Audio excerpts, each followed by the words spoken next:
Pues hoy estamos con Julia Rossell Saldaña, nacida en Barcelona en el 87, eh, técnica informática y estudiante de humanidades, y que en los últimos años se ha dedicado a la inteligencia artificial, se ha especializado en inteligencia artificial, especialmente también tocando el tema de la educación, ¿no? Correcto.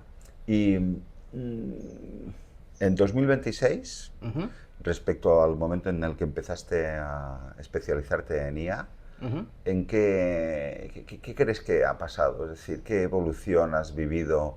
¿Cómo resumirías desde que empezaste hasta ahora esta primera etapa de una IA quizás más mainstream o más popular?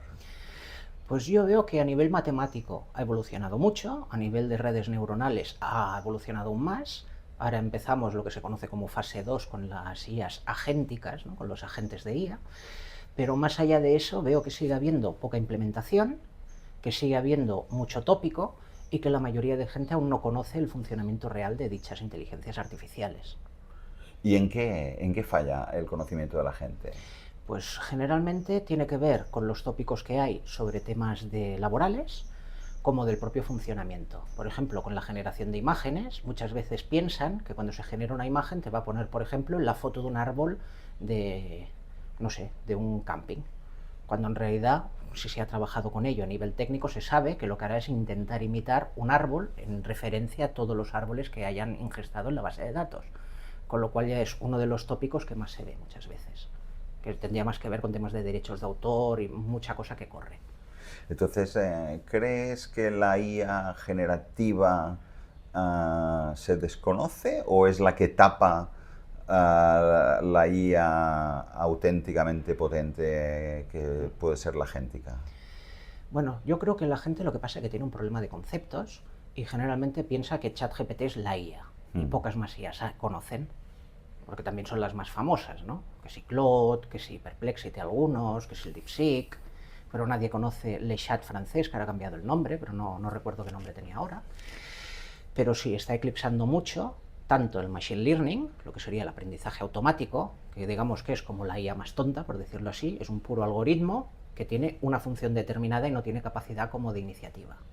Y luego tenemos el deep learning, el aprendizaje profundo, que se funciona en base a redes neuronales y que por lo tanto ya empieza a tener una capacidad como de pensamiento, mal dicho, para que se entienda, con lo cual un LLM, un Large Language Model como ChatGPT, formaría parte de este Deep Learning, pero hay muchísimo más.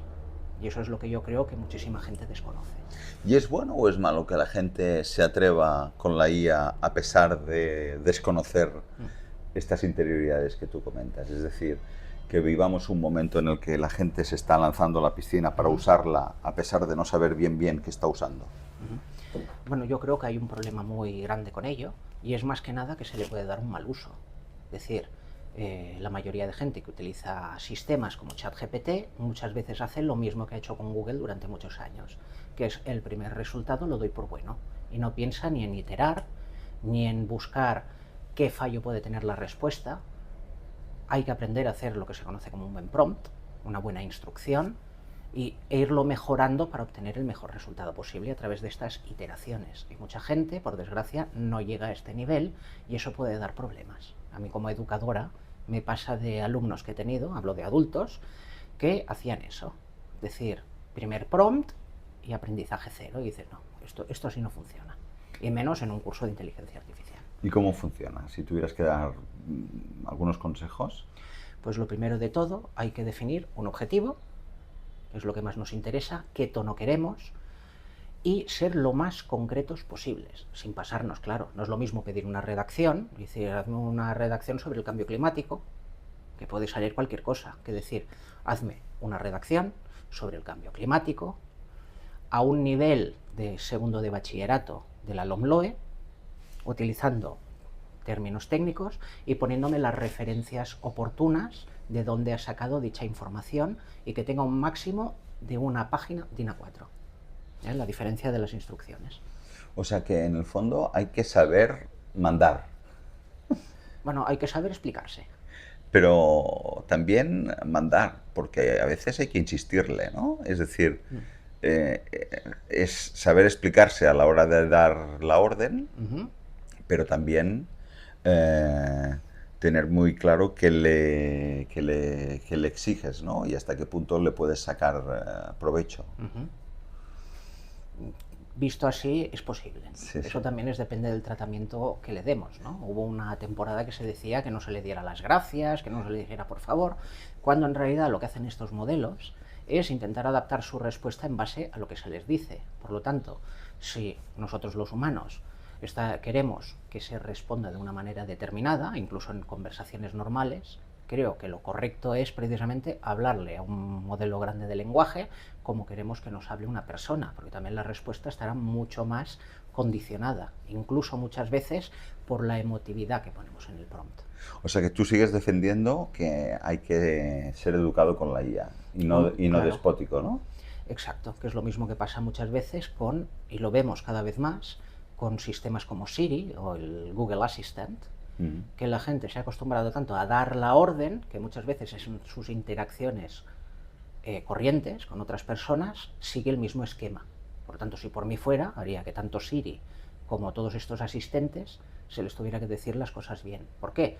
Porque inconscientemente, sobre todo la gente más joven, está tomando esto como que es la manera de comunicarse normal. Eso Con los tampoco es humanos. correcto. Exacto. O sea, ¿tú crees que estamos en un punto en el que puede haber una parte de la población, Ujú.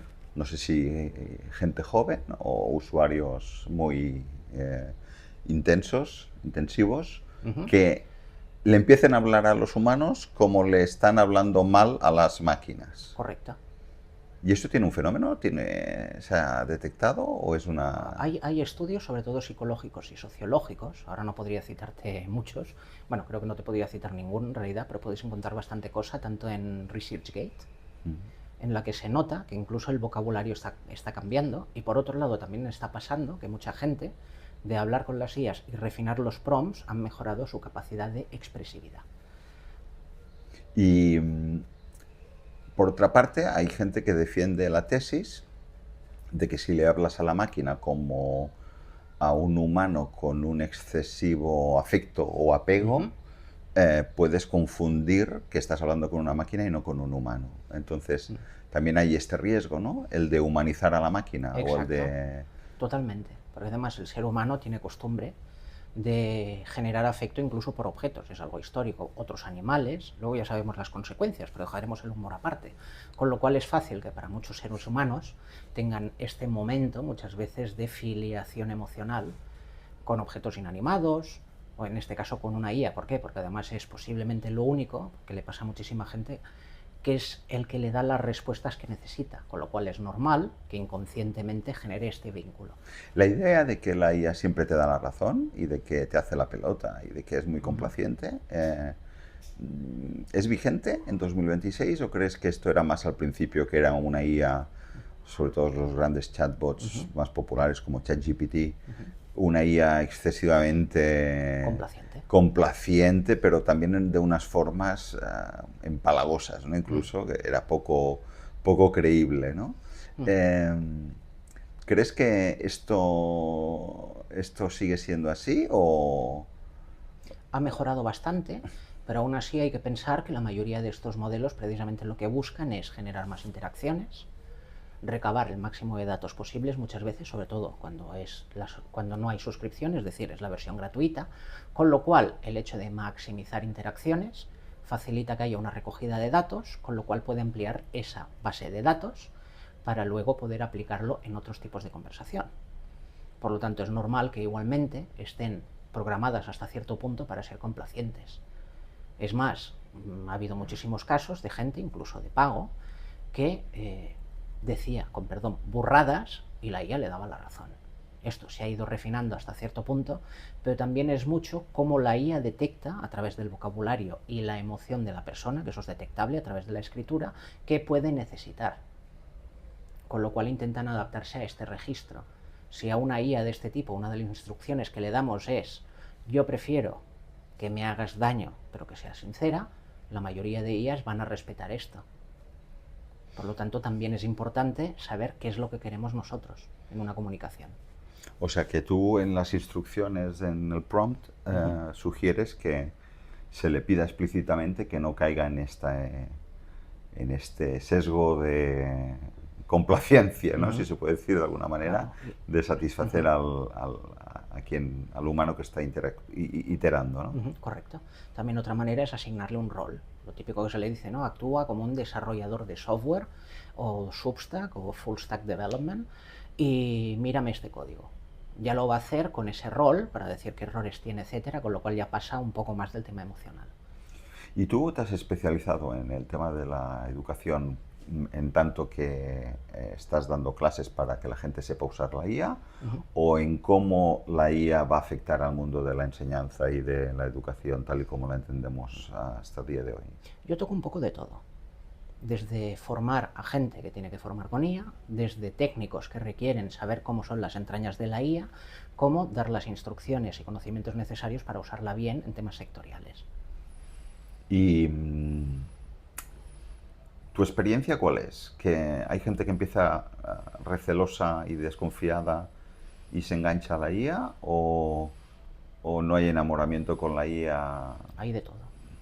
Pero Explícame claro, un poco qué tipologías o qué variedades de comportamientos humanos detectas entre la gente con la que has tenido contacto, has dado clases en relación con la IA. pues mira, Porque ya tenemos unos años como para hacer un poco exacto. unos perfiles o un Pues retrato sí, unos robot. perfiles psicológicos maravillosos. ¿Sí? Si me permite, sí. Tenemos desde la persona que está tan acostumbrada a los resultados, que utiliza la IA obteniendo buenos resultados, pero no disfruta ni aprende del proceso. Con lo cual hay que enseñarle que para ir del punto A al punto B, esos puntos que hay entre medio hay que conocerlos y hay que saber cómo se ha llegado a eso. Pero disfrutar del proceso, ¿a qué te refieres? ¿A tener paciencia y No, a saber cómo ir se hace. iterando o a conocer las entrañas? No, más que nada ya solo con la iteración y el tema de la resolución de problemas. Porque mucha gente dice, por ejemplo, ¿cuánto es 2 más 2? 4. ¿Y cómo ha llegado a la conclusión de que es 4? Pues van a por la respuesta final y no miran todos estos pasos intermedios, con lo cual no saben cómo se hace. Por lo tanto, no sirve de nada. Eso es sería un poco la gamificación de la IA, que la gente la utilice también como un entretenimiento y que se entretenga en el proceso. No, no hablo de eso. Hablo más que nada en el proceso de aprendizaje. Es muy importante pasar por una serie de pasos. Y muchísima gente con el tema de la IA pasa lo mismo que pasaba con Google en su día, ¿no? La gente antes tenía que ir a la biblioteca y buscar información, etcétera. Y cuando aparecieron los grandes motores de búsqueda, se quedan con eso, con el primer resultado rápido, aplico. Claro, no han aprendido a buscar bien, no han aprendido a ser capaces de contrastar la información, etcétera. Y con la IA pasa lo mismo. Entonces, trabajos que pueden ser más complejos, por ejemplo, en temas de programación, a mí que alguien me enseñe de un algoritmo de machine learning cuál es el resultado y luego resulta que los datos están mal, claro, esto hay que aprender a hacerlo bien. Claro. Me refiero más a estas cosas. Luego tenemos la persona que se cree más inteligente que una IA. ¿Y eso es imposible o es posible? Es decir, en alguna especialidad o en alguna materia muy concreta de nicho, puede ser que haya una persona que sepa más que la IA. En algún campo sí, pero precisamente la mayoría de humanos en la sociedad actual tienden a especializarse, mientras que la mayoría de ellas son un cúmulo de conocimiento generalista. Y entonces, esta persona que tú dices que... Este tipo de persona, Que se cree, sí, este tipo de ¿sí? persona, ¿eh? Que se cree que es más lista que la IA, ¿qué le sucede o cómo la ves? Que generalmente acaba con un nivel de frustración muy grande, porque precisamente la IA muchas veces, sobre todo en temas potentes, intenta dar el máximo de información posible. Y la otra persona, que viene a ser como un cuñado de bar, con perdón del humor, intenta rebatir, pero claro, sin una argumentación. Con lo cual se queda a medias, con lo cual sigue iterando, con lo cual llega a un punto que se frustra. Luego existe también el tipo de persona que empieza a iterar con la IA con el propósito de llegar a la conclusión de que no sirve para nada. También. Y entonces ya tiene una actitud reacia y entonces le pregunta a desgana y con que obtiene unas respuestas o resultados no satisfactorios, pues llega a la conclusión de que es un desastre, ¿no? También. Eso también existe. Luego también tenemos las personas que lo cogen con ganas disfrutan del proceso de aprendizaje y aprenden a utilizar la IA bien, que por suerte son la mayoría, que van paso a paso, que van mejorando, que lo aprovechan como copiloto, no como piloto, que eso es muy importante, con lo cual tienen unos resultados buenos y además durante el proceso aprenden mucho. Pues tú crees que el concepto, para que la gente lo entienda, es que tienes como un compañero o tienes como un, iba a decir becario Yo siempre hablo o del concepto, asistente, sí, yo siempre hablo del concepto de copiloto, copiloto. pero también por temas de responsabilidad, de ética, etcétera. Una máquina nunca será responsable de nada, lo será, con perdón, la persona o el pringado más cercano. Con lo cual tenemos que entender que la IA es un copiloto, pero nosotros somos quienes llevamos el coche, el avión, el tren, lo que queramos. Por lo tanto, toda responsabilidad es nuestra y por lo tanto quien tiene que hacer esa revisión humana somos nosotros o el responsable en cuestión. Y eso es muy importante tenerlo en cuenta, porque las consecuencias no las pagará la IA. Julia Russell, Sí. ¿has detectado que en los últimos meses o semanas hay más gente interesada en la IA que hace un año? Sí. ¿O está estancada la cosa? ¿O ha bajado el hype? Si tuvieras que poner el termómetro, ¿cómo lo definirías? Polarizado. Hay muchísima gente que le ha cogido manía a la IA. ¿Sí? Muchísima. Y eso se ve mucho en redes sociales. Luego tenemos muchas personas que se están interesando para ver cómo funciona. Hay muchas empresas que tienen ganas de saber cómo funciona, pero no saben cómo meterse. Y hay empresas, sobre todo grandes, que decidieron hacer una limpieza de personal utilizando sistemas de inteligencia artificial y ahora se han dado, como se dice en castellano, con un canto en las dientes. ¿Por qué? Porque los resultados no eran los que querían. Ya. Y más aún con el aumento de tarifas de la IA, con cosas que no llegan a trabajar del todo bien, que no han entendido que sigue requiriendo una supervisión humana y un largo etcétera. Y las empresas que no son tan grandes como para haber aplicado grandes recortes de personal, pero que sí que quieren apostar por la IA, ¿en qué ámbitos les recomiendas o en qué ámbitos crees que a día de hoy es solvente y robusta la IA? Sobre todo en temas repetitivos. Lo mejor, temas administrativos, repetitivos, cosas que requieran, por ejemplo, cálculo matemático muchas veces. ¿Por qué? Porque son procesos que nos pueden costar a nosotros muchas veces o que nos roban mucho tiempo y todo lo que sean automatizaciones de este tipo, siempre con supervisión humana, nos puede ayudar mucho a disfrutar de más tiempo. Y la idea de que la IA sustituye al humano y le quita no solo el trabajo, sino el puesto de trabajo, ¿tú crees que sigue instalada o...? Sí, muchísimo. Muchísima gente sigue pensando en esto, muchísima gente sigue además alimentando el tópico, pero es una cosa que hemos vivido en todas las revoluciones, ¿no? Es como si cogiéramos en la época de los motores de combustión y un granjero dijese es que me vais a quitar los bueyes, ¿no? O un matemático diciendo es que la calculadora me va a quitar el trabajo. Con un poco de humor, ¿no? Sí, sí. Pero siempre hay cambios, lo bueno es que siempre nos adaptamos y normalmente surgen trabajos que no habíamos ni pensado. ¿Qué tipo de trabajos crees que en el futuro existirán que ahora ni... bueno, si no los imaginamos ya no sería correcta la pregunta porque tú sí que te lo imaginarías, pero que la gente no conoce o no sabe intuir? Hombre, todo lo que tiene que ver con tecnología en general, que tiene que ver con los propios centros de datos, con temas de ingeniería electrónica, todo lo que tiene que ver con el tratamiento de los datos, eso es importantísimo, temas legales, eso sigue siendo muy importante para evitar estos problemas que hay. La programación sigue siendo muy importante, porque ya lo vemos, la mayoría de cosas hechas con una IA en programación sí que va muy bien para encontrar vulnerabilidades, pero el código muchas veces sigue teniendo demasiados fallos. Entonces, como los programadores son una parte muy pequeña de la población, se dice mucho de que sobran. No es que sobren, es que a ver los buenos hay pocos. Y es más fácil pensar en prescindir de ellos que no en la función que realmente cumplen. Entonces, ¿corre más peligro un junior que un senior? Sí, hoy día sí. ¿En cualquier ámbito laboral? No, en este caso, sobre todo en el tema de programación. ¿Y en los otros ámbitos? Depende de lo que hablemos. Porque es el humor que corría por ahí, ¿no? Decían que una IA componga música y me escriba obras de literatura y yo tenga que hacerme la colada y limpiar la casa y cocinar, aquí algo falla, ¿no? Exacto. Sí, sí. A lo mejor le estamos dejando el trabajo más atractivo a la IA y nosotros vamos a volver a un siglo atrás, ¿no? Julia Russell, ¿qué IAs utiliza normalmente en tu día a día? Bueno, yo tengo mi propia IA, que la estuve haciendo durante unos años. ¿Cómo se llama? Jeppy. Jeppy. Jeppy. ¿Y qué quiere decir? Ah, no, es un nombre que se puso ella. ¿Y sí? Sí. ¿Le diste a elegir que se pusiera nombre? Sí. ¿Y en qué consiste Jeppy? ¿Qué Bueno, hace? es un LLM al final. Pero es pequeño. Sí, la verdad es que no tengo tecnología suficiente para que trabaje lo suficientemente bien. ¿Pero está especializado en algo? No, es generalista. Luego Y- sí que tengo una más especializada que se llama ASA, que sí que lo que hace es todo el tema de referencias y temas académicos para ayudarme a encontrar información. ¿Pero es un agente o es una IA No, propiamente es dicha? una IA. ¿Y Tiene su propio servidor. qué diferencia tendría, para que la gente lo entienda, un agente de una IA propiamente dicha? De acuerdo, digamos que un agente es una IA que tiene capacidad de iniciativa. En el momento en el que no tiene iniciativa es la IA como la hemos conocido hasta ahora. Por eso ahora estamos hablando de 4 fases, 2 de ellas un poco de ficción por el momento. La primera es la IA general que conocemos, que aún no llega a la inteligencia humana.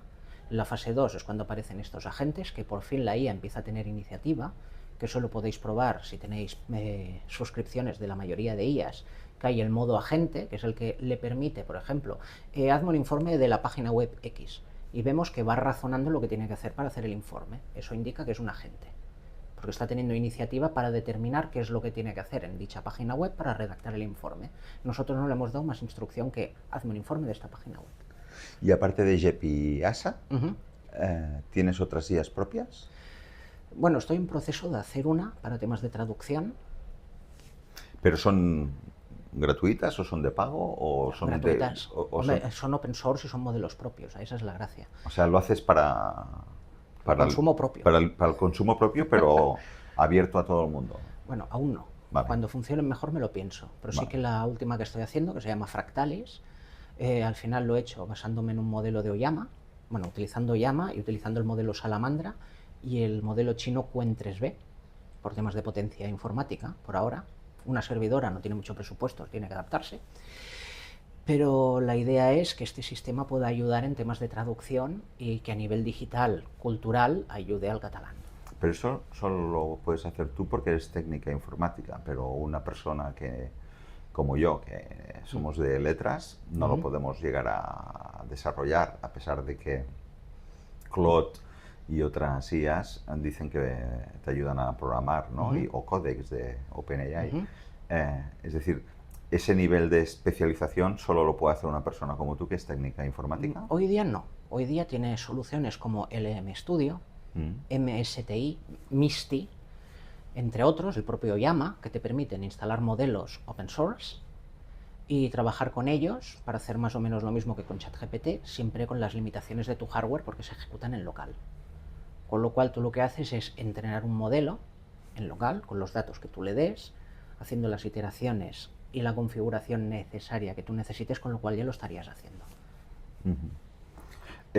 Y aparte de estas IAs que has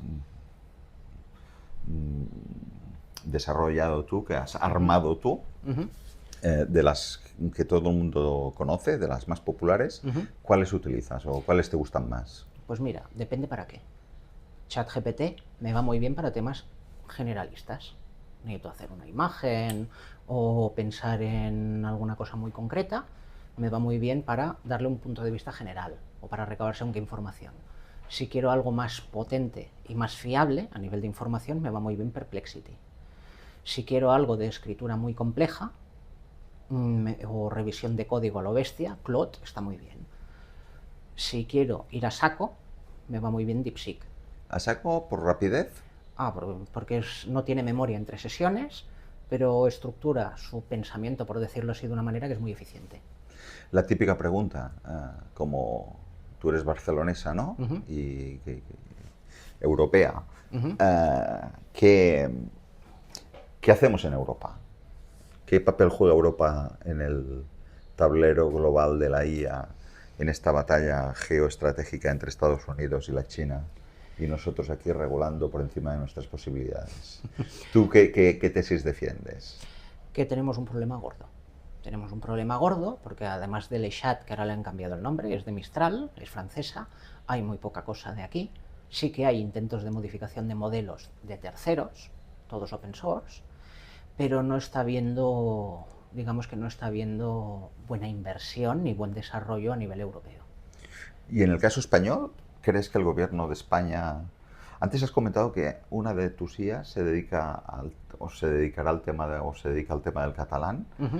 ¿Crees que lo que está haciendo España de una IA multilingüe y plurilingüe es acertado?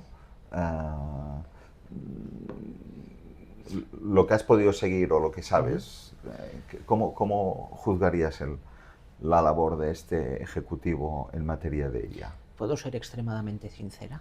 Por favor, no solo puedes, sino que debes. Vale, pues para mi gusto lo está haciendo muy mal. Y me explico. ¿Por qué? Primero, porque no está destinando los recursos necesarios reales. Generalmente ya lo intentó con un modelo que hizo pagar, que hubo gente que pagó, pero que no ha funcionado. No me acuerdo ni del nombre, pero en su día se hicieron pruebas y todo.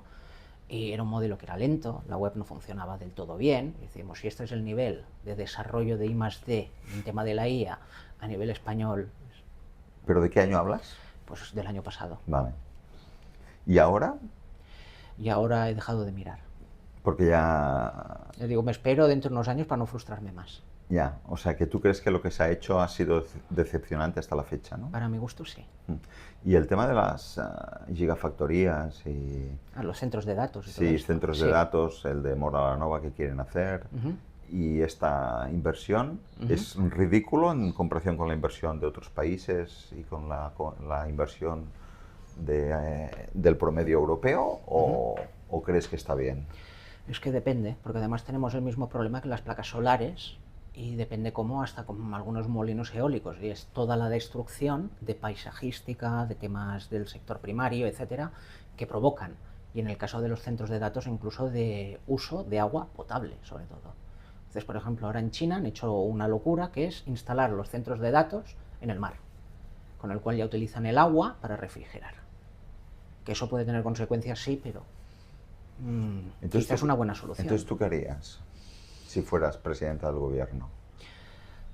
Yo lo primero es alentar una alianza europea que permita un desarrollo de un sistema de inteligencia artificial, no que haga frente, pero que como mínimo pueda servir como solución, que no dependa de terceros, y menos con lo que estamos viendo del gobierno de Trump en Estados Unidos, que está bloqueando el acceso a según qué tipos de IA potente para quien no es estadounidense. Eso para empezar. Segundo, que evidentemente miraría el interés real de la población, que al final son los que me han votado, ¿no? Y son los que están pagando los impuestos, con lo cual, por mi parte sería importante asegurarme un equilibrio entre qué necesidad cubre hacer X y qué bienestar le hace a Y. No sé si me estoy explicando bien. Sí, sí, sí. Y dentro de la Unión Europea, si tú fueras la presidenta española, ¿con quién te aliarías? ¿Con Macron, que tiene Mistral? ¿Con Italia, que hace una ley de IA a pesar de existir la AI Act europea? Bueno, pero es que a nivel europeo funciona por ley jerárquica. Entonces, el AI Act es lo que marca lo que luego cada país tiene que desarrollar, que en España también se está haciendo, en base a este AI Act. Y yo entiendo que Italia hace lo mismo. Sí, pero puede ser a lo mejor una hiperregulación, depende de cómo se haga esa transposición. Pero esto no es típico de la Unión Europea. Exacto. Estamos descubriendo la chocolata del lloro, ¿no? Que diríamos en catalán. Pues sí. Pero entonces, ¿qué país europeo es el que crees que lo está haciendo mejor?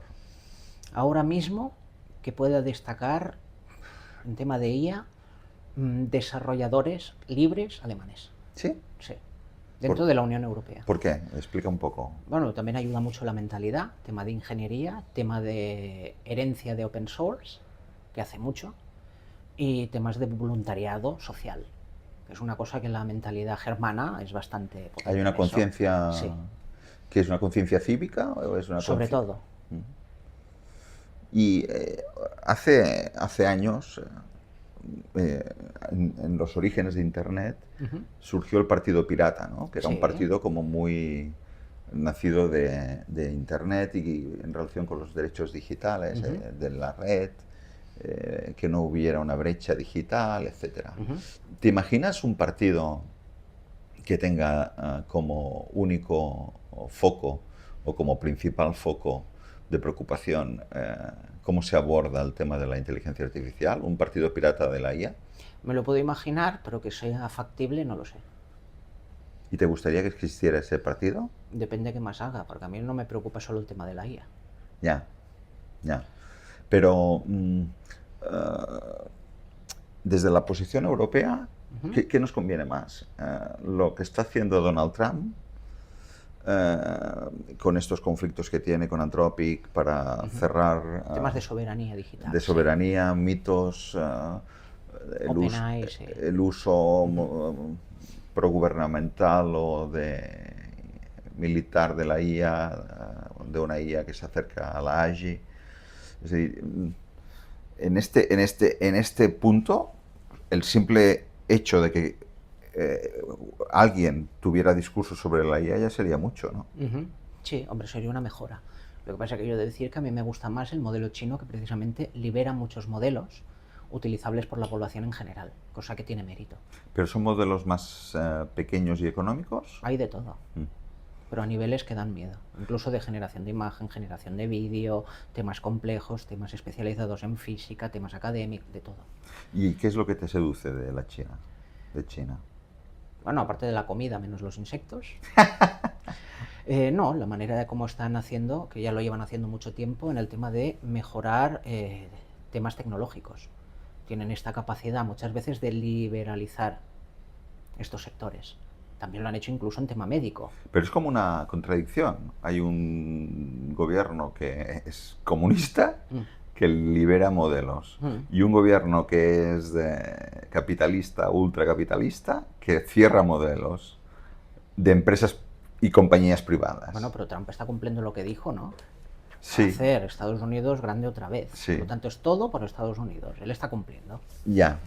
¿Pero se está aislando? Sí. ¿Y Europa, en medio de esta batalla, qué crees que sería lo más inteligente? ¿Acercarse a China y no depender solo de Estados Unidos? Yo creo que Europa tendría que dar un paso adelante para trabajar su propia soberanía y no dedicarse tanto a defender, en este caso, algo que está jugando en contra de los propios intereses europeos. Pero esto, haciéndolo con esta componente de open source, de esta conciencia cívica alemana, ¿es suficiente? ¿O necesitaríamos muchos o varios pequeños Mistrales en Europa?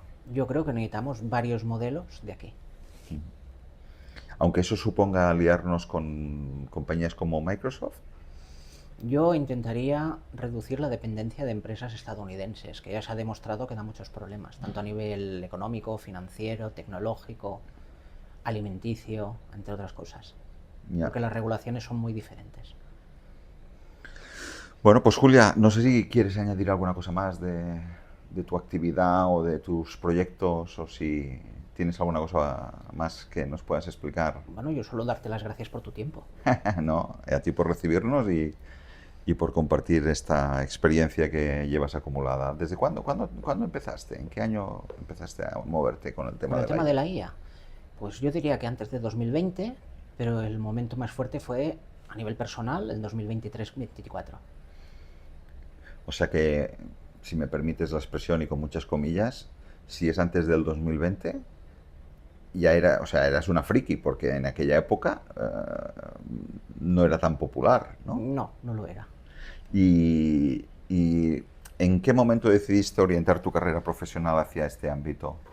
Bueno, a mí me ha venido sumado al tema de la docencia. Ya. Yo el tema de ser docente, aunque sea de formación privada, cursos, etcétera, me dio en 2024.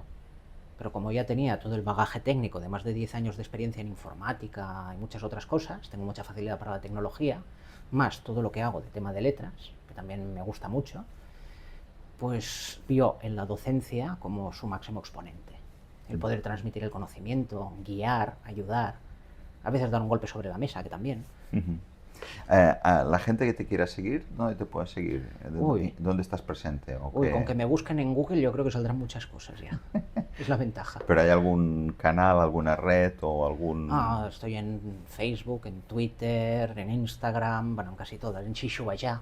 Ah, sí. También, sí. Porque el tema de la lengua catalana y la inteligencia artificial, ahora que estamos tan preocupados en Cataluña por el catalán, y eso supongo que es extrapolable al euskera y al gallego, ¿tú crees que la IA es una oportunidad o Totalmente. eres optimista, no? Mucho. Claro, porque una IA lo que hace al final es trabajar sobre los datos ingestados, con lo cual a más datos tenga que ingestar, más facilidad tendrá para trabajar en ese idioma, en este caso el catalán. Y históricamente nos hemos caracterizado por tener mucho contenido en Internet, ¿no? En catalán. Sí, de ser cabezotas. Sí. Sí. Y la diferencia entre el trabajo que se ha hecho a nivel digital en catalán y el que puede tener la gente que quiera relacionarse con IAs en catalán, ¿en qué radica la diferencia? Para que la gente lo entienda. Es decir, la mejora esta que tú dices, que eres optimista, Sí. para que la gente lo entienda, ¿qué diferencia tendrá la IA respecto a Internet en el futuro con la lengua? Bueno, básicamente que será más fácil utilizarlo en este caso mi lengua materna, que es el catalán. Claro. Porque es una desventaja que tenemos tanto en tema comunicativo, televisivo, de cine, de periodismo, en todas partes. Es una lengua minoritaria. O sea, se puede dar la paradoja de que te puedas relacionar con más facilidad con cualquier asistente de IA en tu lengua materna Sí. que, Que con un ser humano. que con un ser humano. Y que no te responda en español. Exacto. Puede ser, puede ser. Eso pasa, ¿no? Sí. Humor. Muy bien, Julia, pues muchas gracias. Ha sido un placer.